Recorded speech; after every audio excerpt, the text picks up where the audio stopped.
Oh, the weather outside is frightful. But inside is so delightful. It's Christmas in July. Let's review. Let's review. Let's review. Want more? Look for. Season 4. Bum. Bum. Yep. That's right, folks. We are back with another Christmas in July 2017, cutting it down from 30 to 25 to just 12 this year because we're giving ourselves a bit of a break, but we're in the midst of it. And much like we are in the midst of Christmas in July, we are talking about a special where the characters are in the midst of a snowstorm. Yeah, because all the holiday magic. But Dragon, this is not a Christmas story. No.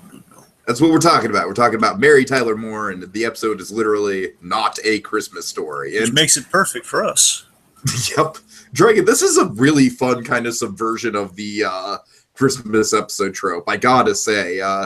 Just to set it up, of course we did the Christmas and the Hard Luck Kid, which was ranked the #1 Christmas special of all time by TV Guide last year.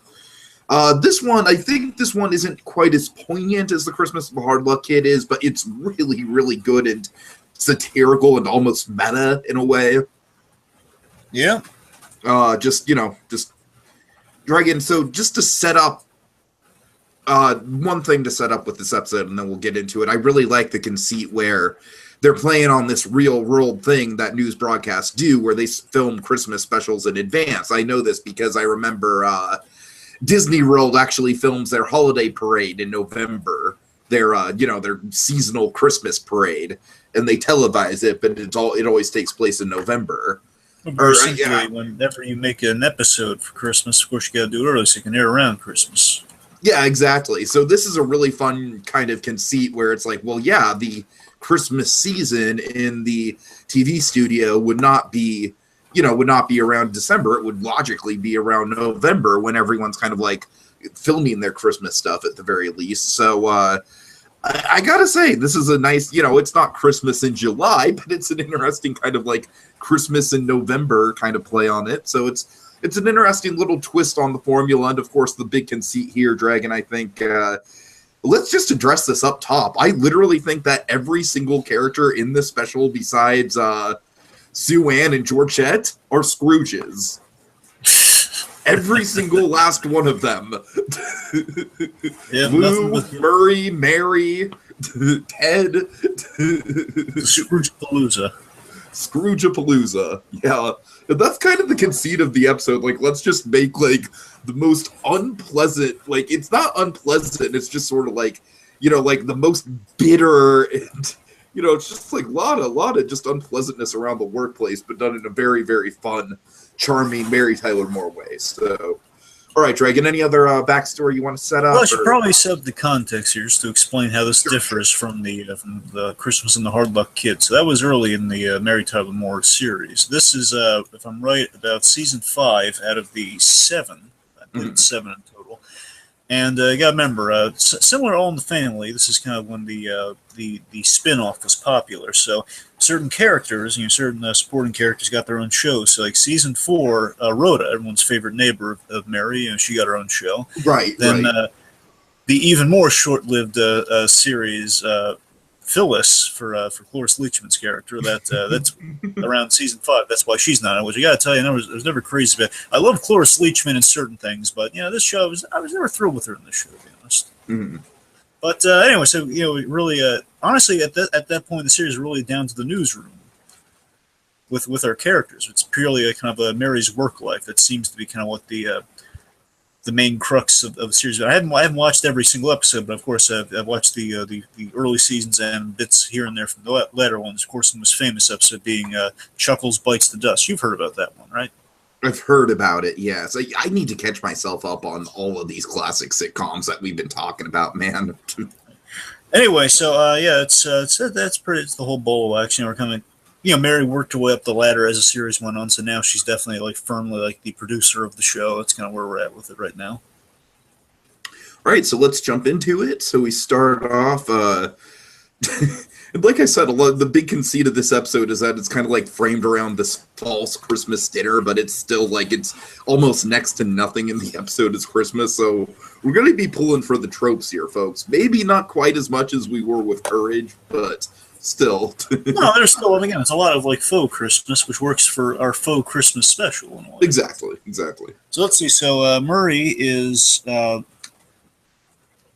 see. He came up with a new opening for Ted.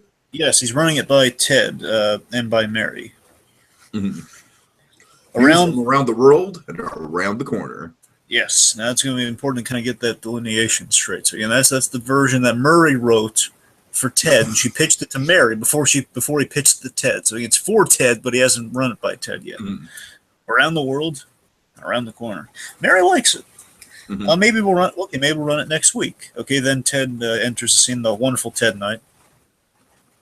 He let's see. Ted reads it. He reads it and he likes it.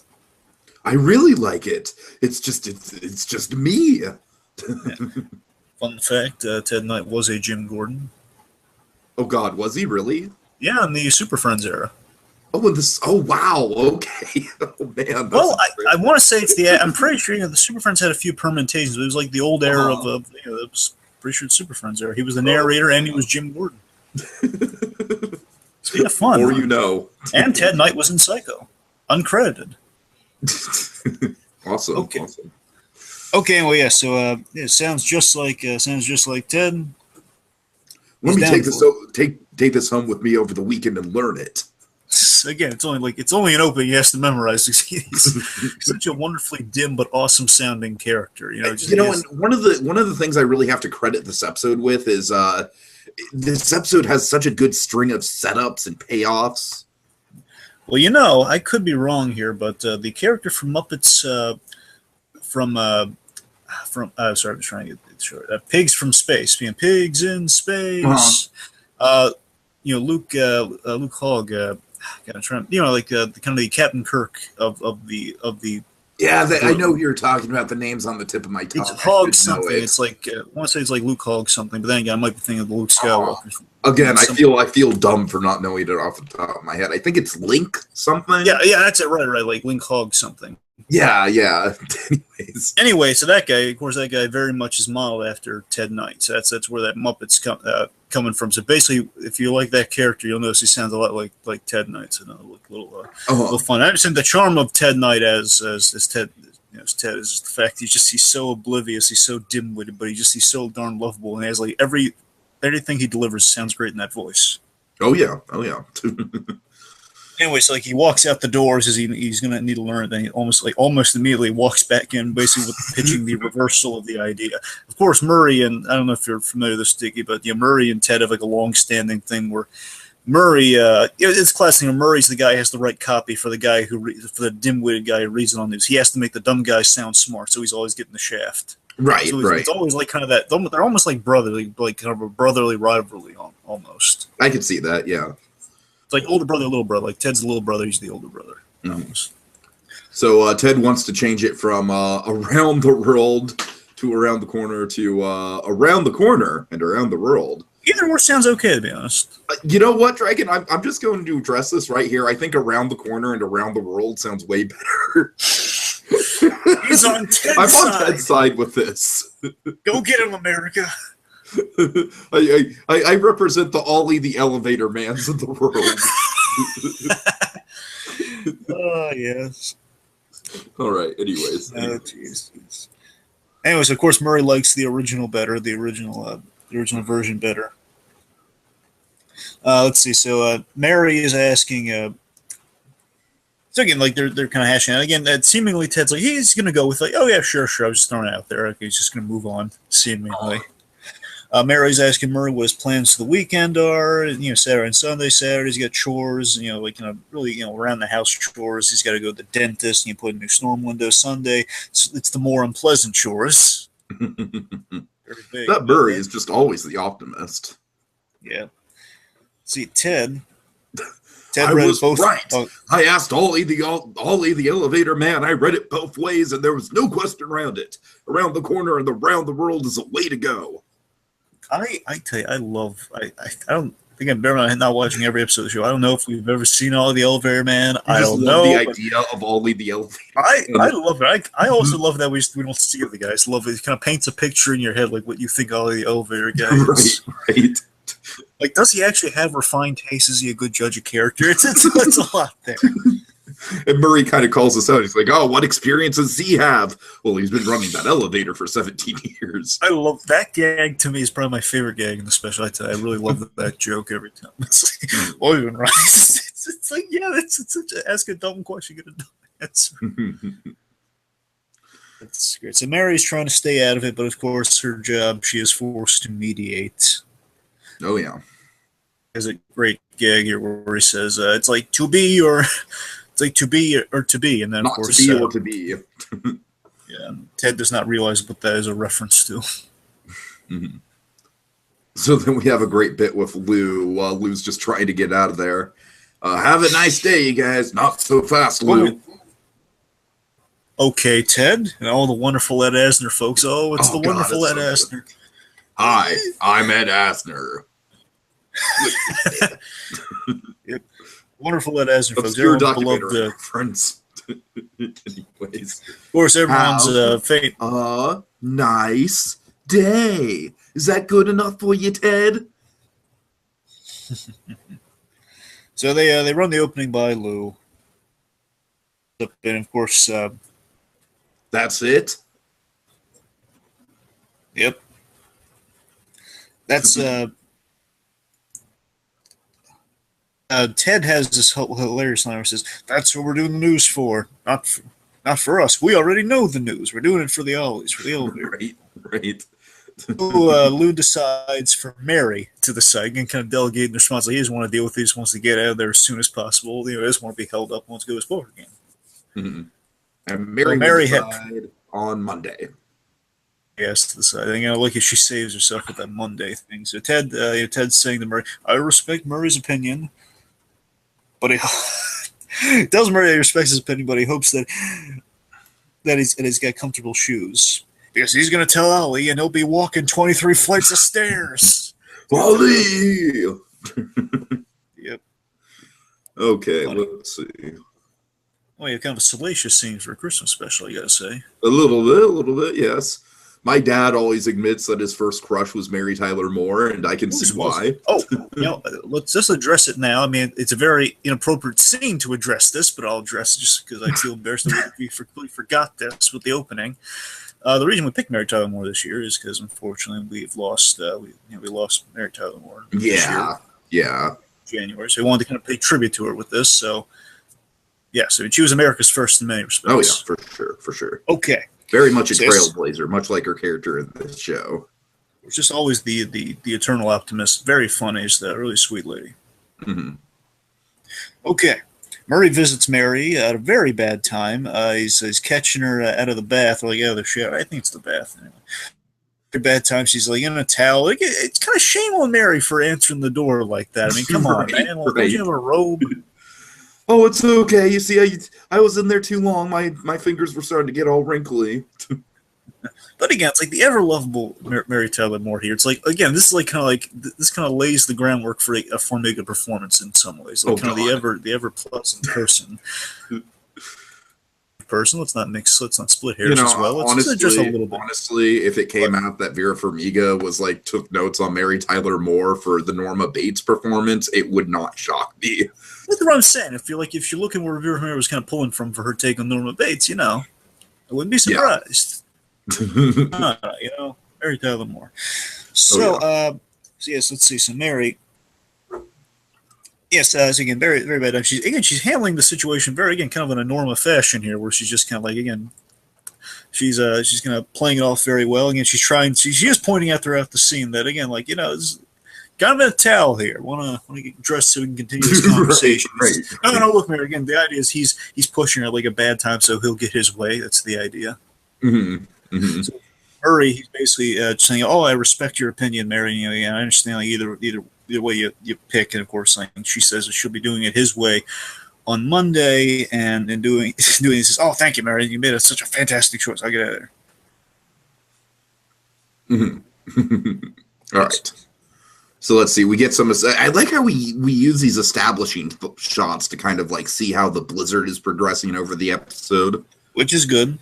That was kind of a nice sort of subtle touch. So let's see. So Lou wants pictures of Spider-Man. No.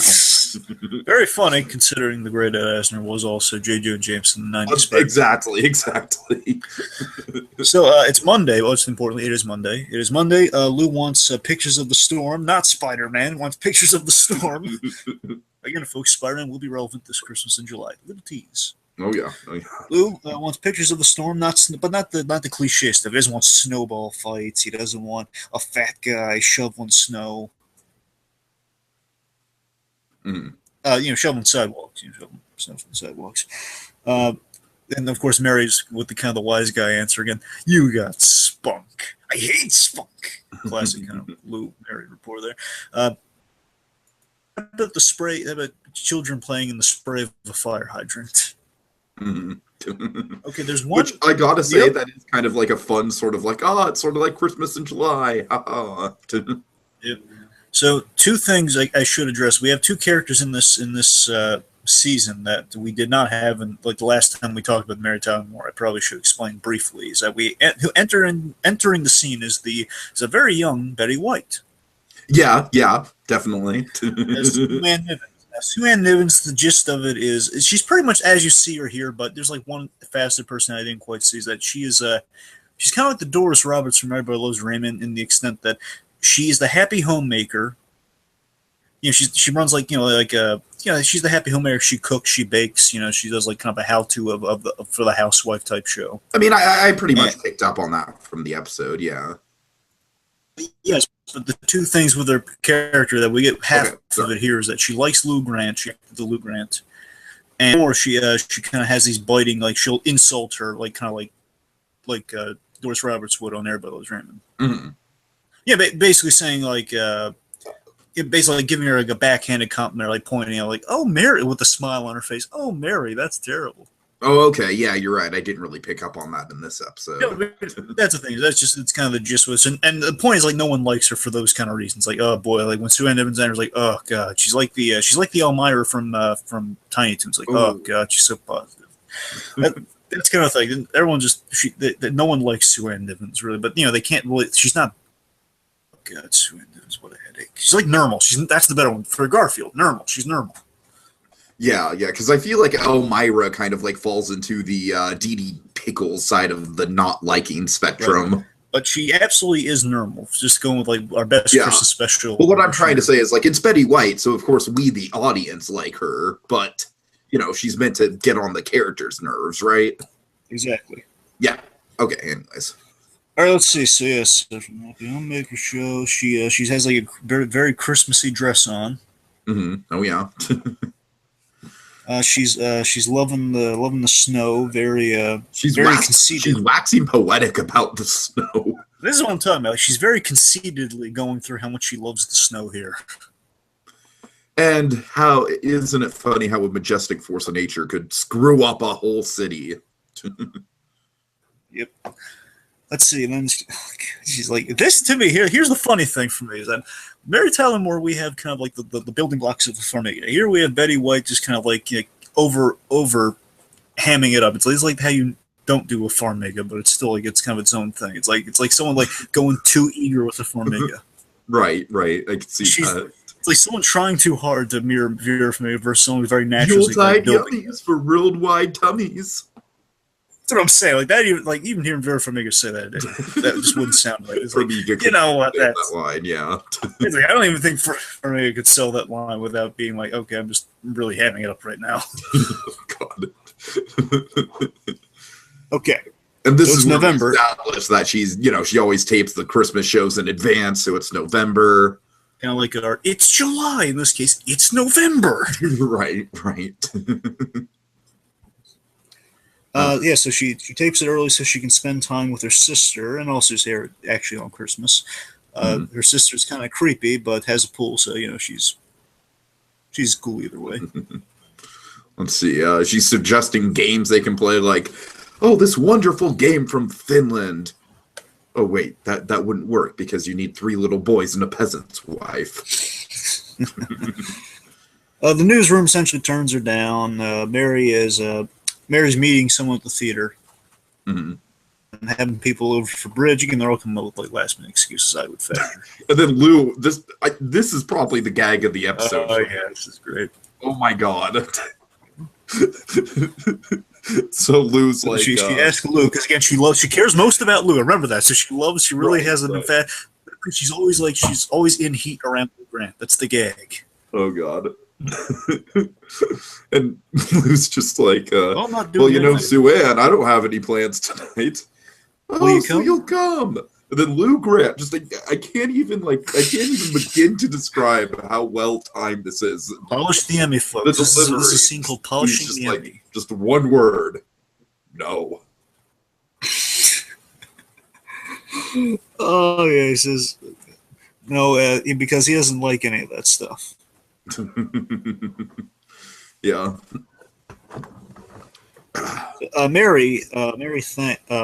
Mary thinks Lou should have gone to dinner, but he. Oh right. He's. I'm sorry. Lou Grant's also lying after the note was like, no, I hate that sort of stuff. Mm-hmm. Mary's thinking Lou after Mary thinks Lou should have gone there for the at the very least the dinner for the meal. Then I think Murray points out, yes, if he went, he would have been dessert. Right. Yeah. So Ted's car, basically Ted is the bearer of bad news in the scene where Ted enters and he, Ted, what's keeping you so long? You're going to be in the air in like a minute or so. Stuck in the snowdrift again. It's really coming down out there. Mm-hmm. And Georgette's waiting in the tow truck. Georgette's the other character, just a girlfriend for Ted, and again another everybody loves Raymond character as well. I mean, literally, she was on the show as as Robert's mother-in-law. Okay. Anyway, but it's okay. Points like she has a car radio. I told her she could listen to the radio. Guys leaves that poor girl waiting in the snow and the. She's all alone. I told her she can play with the radio. Ted had to walk 15 blocks. Ted's questioning about questioning the opening. Is the same opening? Ted's just being very childish. Like, well, I don't like it. And I'm basically saying I can't say this. I gotta be me. Yeah. It's a dirty job, but somebody. She kind of drops the ball a little bit. She's kind of like, oh, forget it. We don't have time. Just do it your way and we'll figure it out later. Well, no, he doesn't say do it your way. We'll worry about it next week. Just do the regular opening. Right. Yeah. Even to him, she just says, okay, no, you're right. We'll worry about it next week. In Mike Ehrman terminology, she takes a half measure.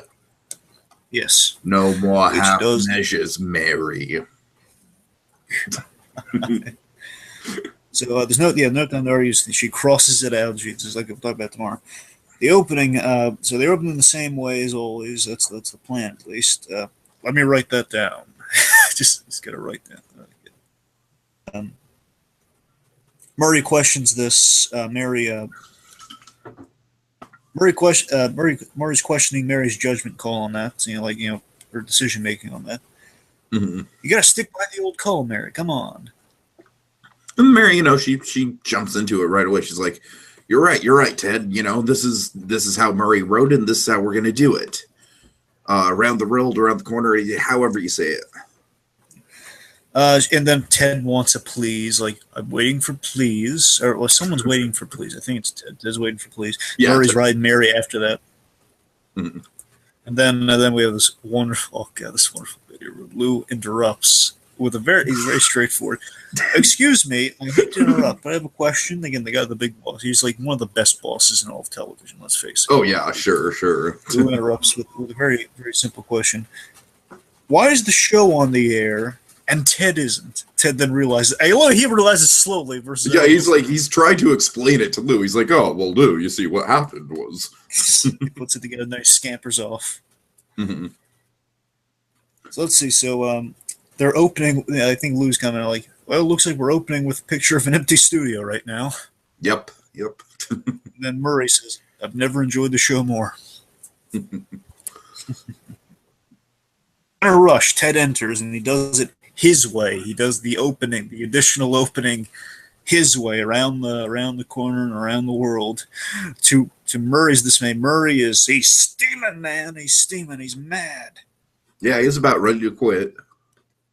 Yep, he's threatening to quit. And then again, Mary's just trying to go with the rationale, which you get almost by, where he says, "Oh, come on, Murray, probably didn't do it on purpose." And then Ted pokes his head through the door, seeming like he's going to apologize or something. And then he just gives him the raspberry, gives him the raspberry. He's like, way. He did it his way. Okay. Snowstorm. Yeah, snowstorm. We got shoveling again now. We're definitely seeing it here even more so. It's like now it's piling up. Mm-hmm. Like I said, I like how those establishing shots kind of build on the storm. Mary's explaining the situation to Lou. Yeah. It's kind of that Vince Gilligan thing we learned of, like, we're at the end of the conversation. That's why we don't have to go through it again. Exactly. Murray comes in. He wants to use the phone. It used to be my phone. It's not anymore.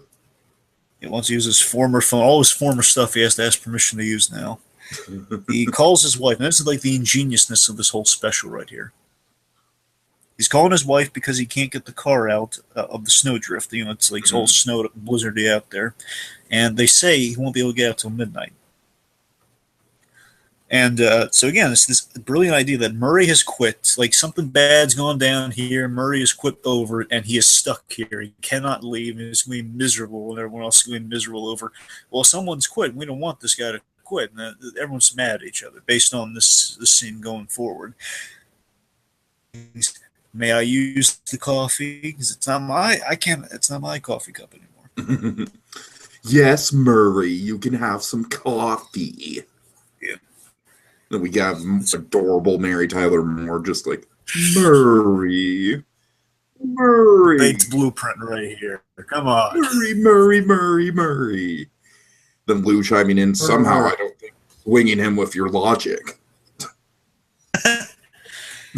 Oh, yeah. So let's see. Murray, just sit down in your chair. It used to be your chair. Yeah, it's not anymore. Of course, Lou is really. This is great. Lou is kind of riding Mary here now. She's kind of like a real world job sort of situation, I gotta say. Yeah, she's handling. Lou's is kind of placing the blame on Mary here. Just terrific, Mary. You handle this little matter, and basically we get chaos and chaos. You handle this little matter, now we got chaos. And Murray, and this is not just showing, again, while Murray's not working for them, well, seemingly not working for them anymore, he's sticking up for Mary. Because, again, he does like Mary. And he's sticking up for Mary and blaming Lou for him just being in a hurry and not dealing with the matter himself. So everyone's at each other's throats. Mary made a good decision, in her opinion, but then it's been undermined. Why are you yelling at Murray? And then, this is beautiful. This is the heart of the show. Again, these two characters, Lou and Mary here. It's just, Lou asking Mary, why are you yelling at Murray? Because I'm too much of a coward to yell at you. yeah, right. At least then Mary, if anything else, she's honest. Yes. Well, Ted enters. Go on. Yeah, I'm sorry. Yeah. Ted enters, kind of just ruining wasn't that a great show, guys? He's just on cloud nine. He respects Mary, but she made a lousy decision in his opinion, so he changed it. Right. So Mary's almost about to quit at this point. Again, everyone is a Scrooge. Every single person besides Sue Ann and Georgette. Yep. All because of a couple words. This is all this is hitting the fan. Right. Okay, let's see. So then Sue Ann enters. Again, kind of breaking the tension here. Sue Ann enters. Guess what, everybody? Have you heard we're snowed in? Yep, and they're stuck with Sue Ann now. We're going to be spending the whole evening together. They're all stuck together for Christmas dinner after all, and then this is great. You're gonna have to eat. Again, she's so confident, like so villainous. Like her evil plans come to fruition here, almost. It's like almost like she Right. prayed to the snow gods or Ooh, something. she's so evil. Wait. What? Dragon. Is What? Sue Ann, do we have a reverse Scrooge here with Sue Ann? You mean like a reverse Flash? Yes. I don't know what, or Well, a mirror Scrooge. I don't know. We might have a reverse Scrooge. Let's see. Like, So what was the terminology for the Lou Grant Scrooge that we had? We called it something, and we were really proud of it. No, we had a mirror Scrooge. I think that was it. I want to say that Sue Ann, just in the context of this episode, how this episode operates, everyone else is in a bad mood besides Sue Ann. Sue Ann is the one person in the Christmas spirit, and she's kind of antagonistic because of that. I think we've got a mere Scrooge on our hands, Dragon. Yeah, we got a whole room full of regular Scrooges except Georgette, and we have a mirror Scrooge with Sue Ann. Okay, all right. Everyone, that's kind of a cool connection with Lou Grant. I think the mere Scrooges are like the rarest of the Scrooges, Dragon. It's like a Bigfoot sighting. Exactly. All right. So again, they're all stuck together basically Sue Ann points again the machinations of her evil plan. It's almost as if she prayed to the frost giants. Who knows? Oh, God. You're gonna have to, again, with like a smile on her face, like you're gonna have to eat sometime, and what else are you going to eat? Peanut butter crackers from the vending machine or an 8-course meal and free booze?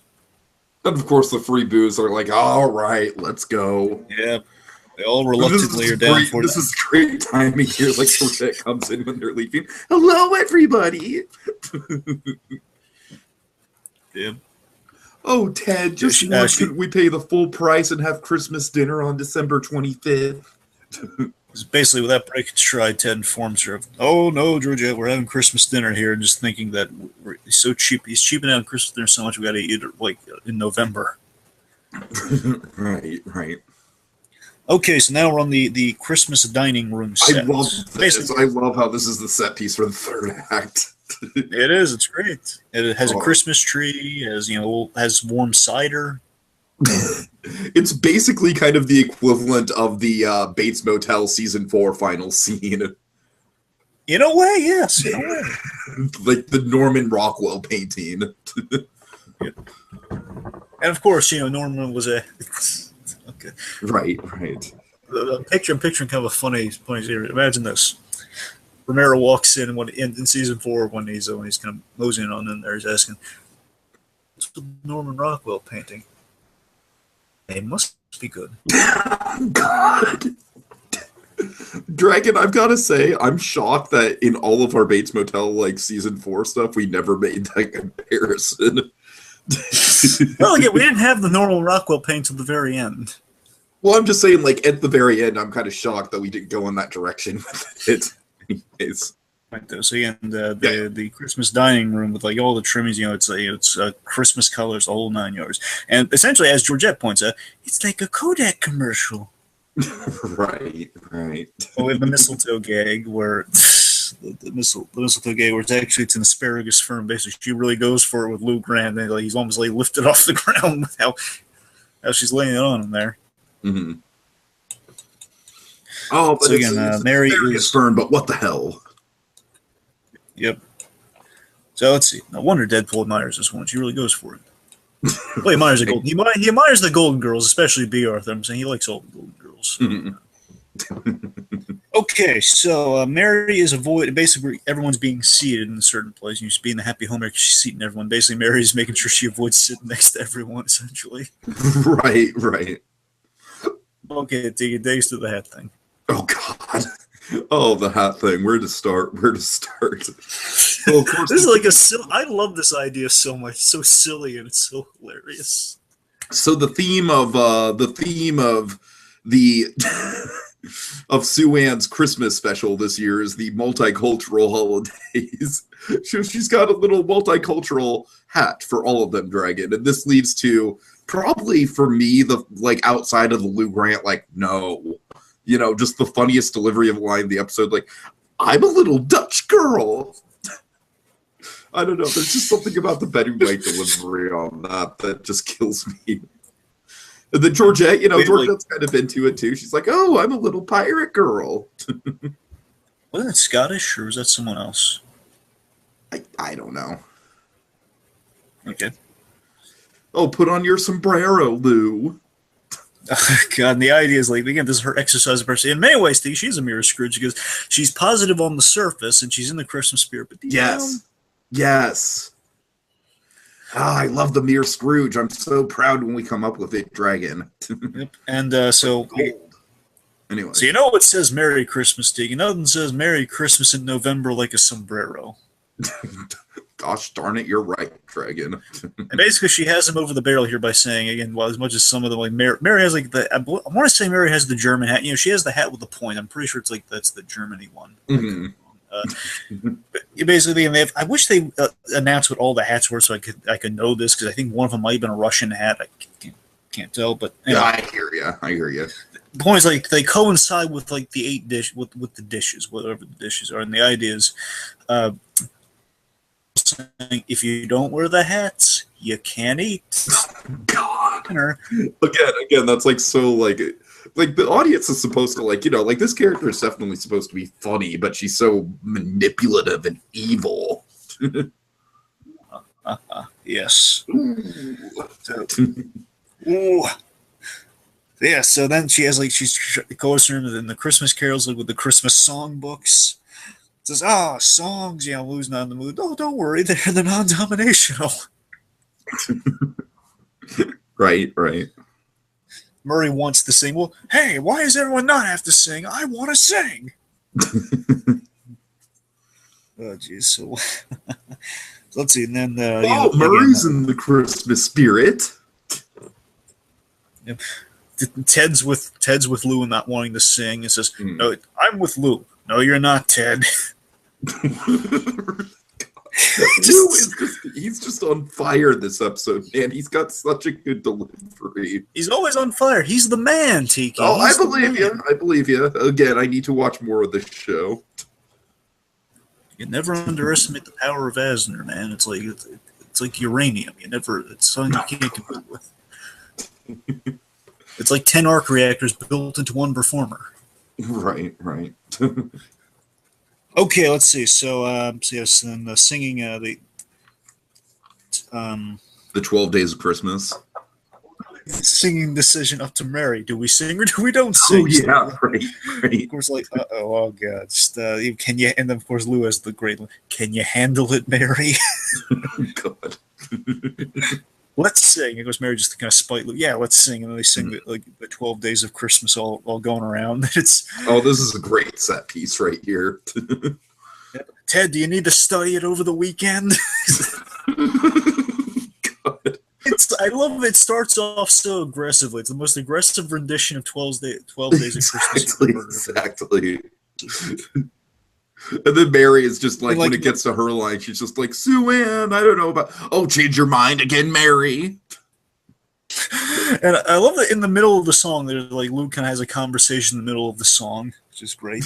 Right. Look, Sue-Ann, I've had it with the singing and the hats. No, hold on. He has a great bit where he's like, Sue-Ann, I have something to say. I know you do, Lou. 3 French hens. Aside from 3 French hens. Dang it, the hats. He throws his hat off, and then they all throw their hats off in unison with each other. Sue-Ann's kind of bummed. God. And basically, they're all really mad at him. And then Georgia kind of puts some holiday joy in the atmosphere when she starts singing beautifully. She's singing Silent Night. This is the most meta moment in the episode, I think. Because it's very self-aware about this whole trope of like, all right, all we need to do is sing a Christmas song, to ease the tension. How about they call themselves? What? How about they call themselves on this with Mary's bit here? Go on. Yeah. She's like, well, gee, does anyone even remember what we were all mad about? And then Murray takes a second. He's like, yeah, I remember. Lou's like, I do. Then Mary's like, yeah, well, I remember too.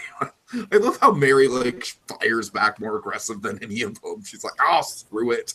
Yep, they all chow down and post the meal. Everyone's enjoyed their meal, and Mary and they all apologize. It's an apology to her all around this table. Mhm. Mary apologizes for being in a bad mood. Um, all right. Luce says, do you have the blue line? No, I don't. I'm sorry. Says that he was mean, rude, and rotten, and Sue interjects with, "Oh, you were just being yourself. We don't apologize for that."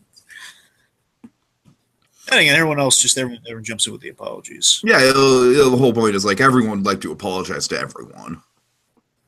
Because these guys are friends at the end of the day. Again, Ted drives them nuts now and again, but they all love each other. They're all good pals. And then Ted kind of like jokingly is like, "Oh, how could we be so mean to each other on Christmas of all days?" It's so, again, that's the thing, Dean. This man could read the phone book and it'd be hilarious. Again, he could just, everything he says just is priceless. But again, he says it with such gusto. Like he's so stupid. He's bought into it that it is not Christmas, but he truly believes it is Christmas. Right. How can we? He feels so guilty. Oh, it's almost like a deeper version of Rex from like a deeper voiced version of Rex from Toy Story in a way. It's like, oh, how could we fall for this on Christmas of all days? I could see that. Yeah. Begin to deck the halls. Mm-hmm. Basically, the credits roll as they continue to sing "Deck the Halls," and then at the end, like Mary says, "One more time." Ain't that cute? Yeah. All right. So that is it, Dragon. Final thoughts.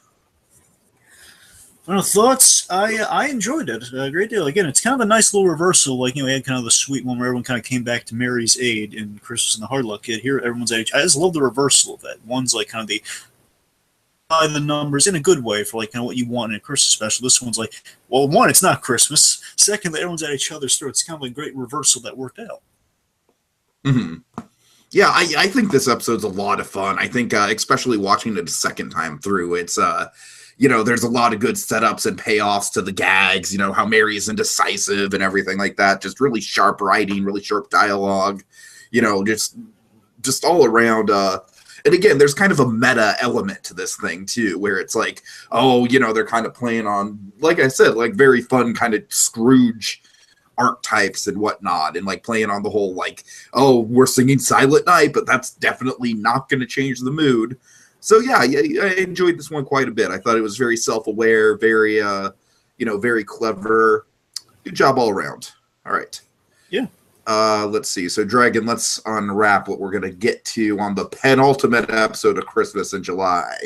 Yeah. Folks, it's the amazing. It's the spectacular.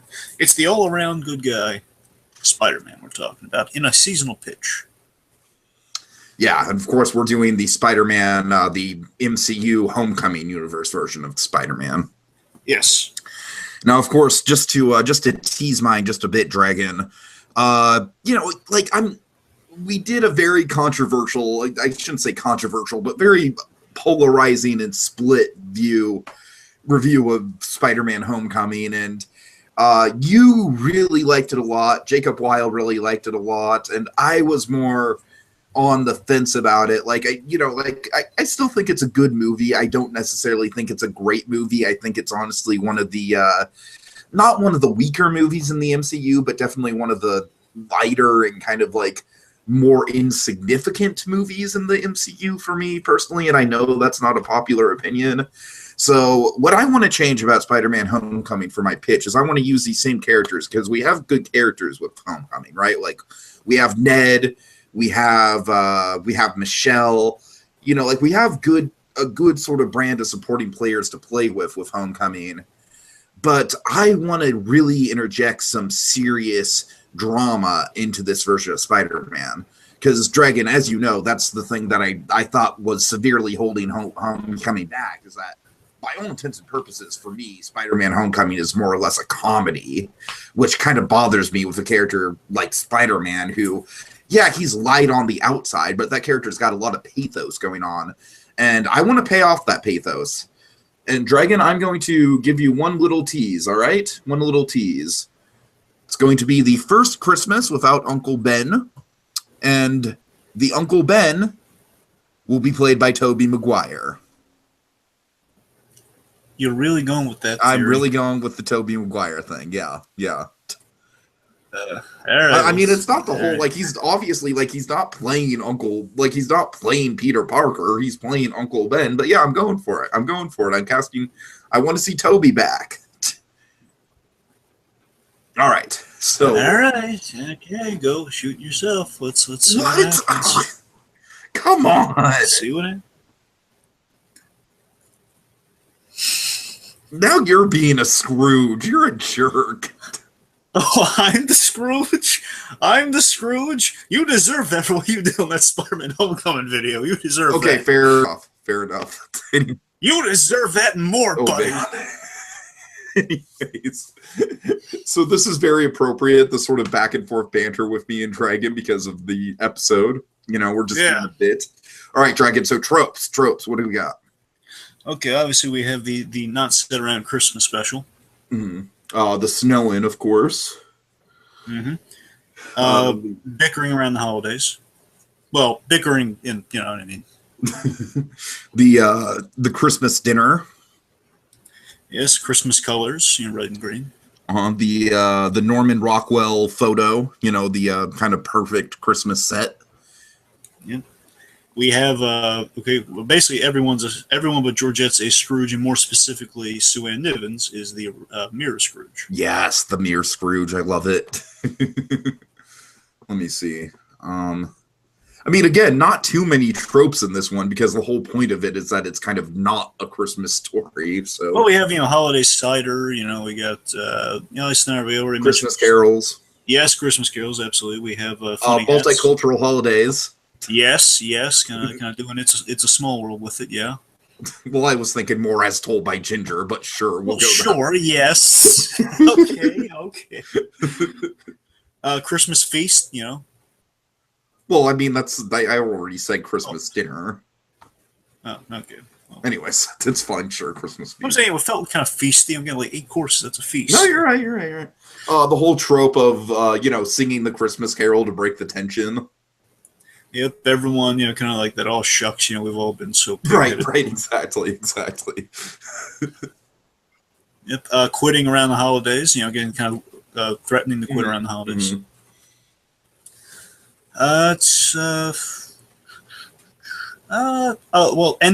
Ending on the song. It had blend the song. Oh yeah, big time for sure. There we go. Okay. All right. And mistletoe. And mistletoe, you're absolutely right. Well, technically asparagus fern, but whatever. Yeah, come on. Okay, folks, so this episode is a great, kind of a great avatar for what we do here on Christmas in July, which is like, all right, it's November, it's not technically Christmas, how are we going to get a Christmas dinner and all those Christmas tropes into it? And I really appreciate episodes like this that really do kind of take those tropes and play around with them and be a little meta with them. And that's exactly what we like to do here on Christmas in July with the tropes. We like to play around. We like to find the episodes, much like Courage, that, maybe aren't even Christmas specials. It's just all a big Scrooge-a-palooza. And yeah, that's our mission statement here. But Tiki, I can't help but just kind of stop things for a mere moment and just ponder this. Tiki, this is such a fun process of us going through these specials again, like some unconventional, some by the numbers, but we love them. And I just going through them, just kind of figuring out these tropes and just kind of seeing like how they line up and coming up with ingenious things like Mirror Scrooge or Scrooge-a-palooza. I mean, coming up with these things, it's such a fun process. Tiki. It just doesn't feel right. I mean, in the name of Ed Asner, and the glorious and golden name Lou Grant, and of course, in honor of Mary Tyler Moore, Tiki, I think it would be very nice if we could right here, right now, come up with a term for this. Not necessarily with the asparagus fern. If we can only find something that is it's like examining asparagus fern, but not asparagus fern. Like something that's we're looking at it intently. and we're studying it, and we're taking note of it in kind of like a scientific process. But I don't know. I can't think of the word. But Tiki, we gotta do something. We gotta do something nice. Because again, the whole special was picked to honor Mary Tyler Moore. We got to come up with something nice that sums it, that ties like a nice little bow on top, like puts like a nice seasonal November-y sombrero on it all, and says, you know what? We can work with this as kind of as a good sting line for what we do here on Christmas in July. Can you think of any terms that could kind of express it, any phrases that could express that, Tiki? Because I got nothing. I got nothing. Well, yeah, Dragon, I believe the phrase you're looking for is putting the mistletoe underneath the microscope. Next time. What? Of course, yeah. Next time on Christmas in July. I'm